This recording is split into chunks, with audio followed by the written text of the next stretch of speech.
have many or any of your peers, since you were 18, I mean, I'm talking highly educated, really smart women that I'm sure you hang out with, these are your peers. Have any of them expressed that their primary goal is to be taken care of by a man? No. I know you say they'd react non-judgmentally, but I mean, I live in LA, you live in the Northeast. Doesn't that seem like a really uncool longing? Like totally out of character with today's ethos among the well-educated? I don't know. I think that's changing.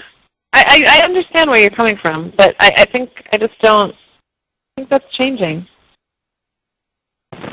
And I don't think there's any, if that's what someone wants, then they would be judged negatively for it. Concepts of, how one relates to his or her own sort of feminine and masculine sides, that's completely personal. And so,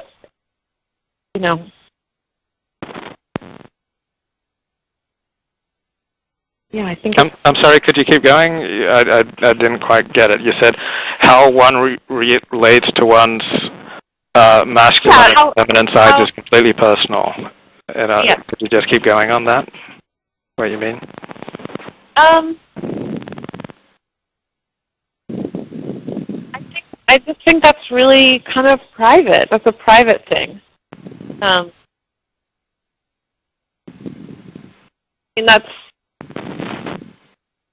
how one wants to be in the world. It's completely, both personal and private. And so I don't really, I certainly wouldn't want to be,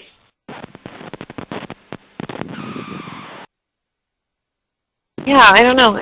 I just don't, I guess I don't see it in those terms of it being, if that's what someone wanted, if that's what a woman wanted, to be taken care of, I don't know that that's such a personal. It's so personal it's not something you'd share with your friends? Is that what you're saying? No, absolutely not. I'm just saying it's so personal that that there's just no room to kind of pass judgment of cool or uncool or going against the ethos or, I just don't really see it in those terms.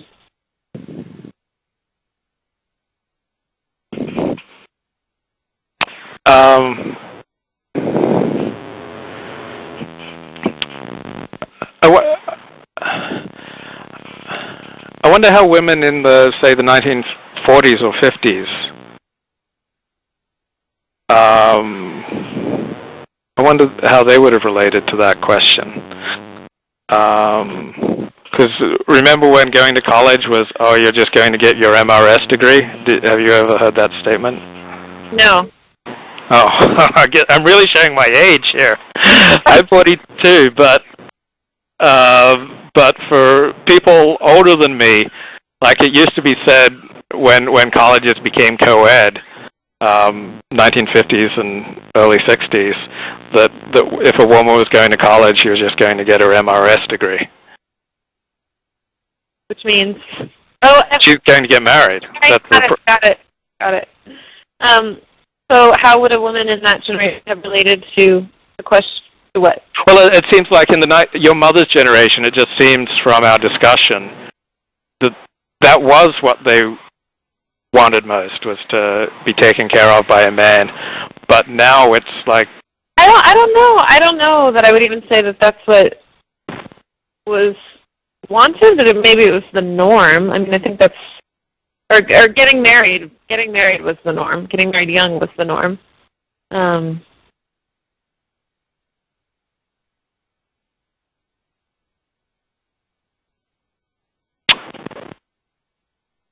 So it's kind of interesting to think, like, your memoir is filled with highly embarrassing personal revelations, both on your part and on other people's part. But much of what is embarrassing seems to be socially constructed. Yes, I mean, I think within. Oh, absolutely, and also embarrassment is also very subjective. I think, what embarrasses one. I mean, that's.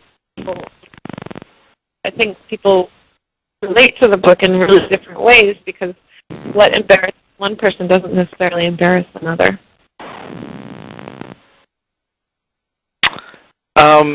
Something came to mind as we were talking, so I'm going to take this in a completely different direction. It seems to me that the most embarrassing thing that someone in our peer group can do, meaning educated peer group, like been to college, people who read books, who read the New York Times, the most embarrassing thing that you can do is to ever publicly commit or say an act of racism. What do you think about that? And because the theme of accidentally revealing yourself as a racist does not appear in your book, yet it seems to me that's probably the biggest social faux pas that you can make in today's society. What do you think about that issue? Yeah, I mean, I think that there's a lot of shame around issues of racism. I mean, we also live, and that people. I teach a memoir writing class, and one of my is first generation American. His parents came here. And Came from where? Poland. Okay, got it. Yeah.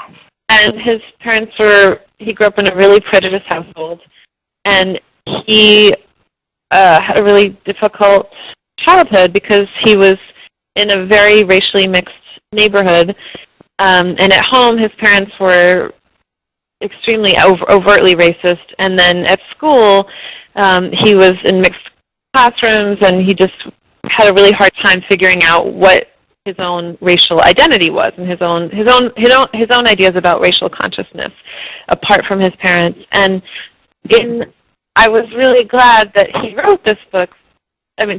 He wrote an essay, and it was good for class discussion. But even in the class discussion, I noticed that there were some people who. I guess it's a very sensitive topic, and I could tell that he felt uncomfortable in some ways. But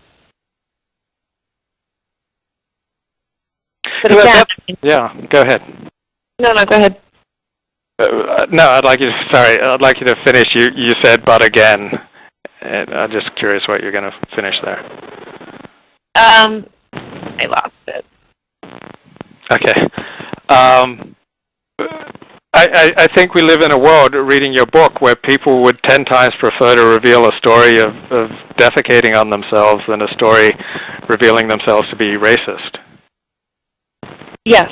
No, that's a great point. I think you're absolutely right. And I think, that was one of the other kinds of issues in that I realized when I was getting these stories from strangers, and I was pretty amazed that people were opening up about these seemingly very personal. I realized that actually it's not that personal, and that what is truly, truly embarrassing to someone, I'm not going to get just by asking someone on the street. And so, I mean, that's one of the reasons why I thought that it made sense for me to also write what was most embarrassing to me. And I think money would be another area where people would be too ashamed to that if you were able to force people to tell the truth, and I think money would be one of the top 3 areas where they feel a great deal of shame over something, whether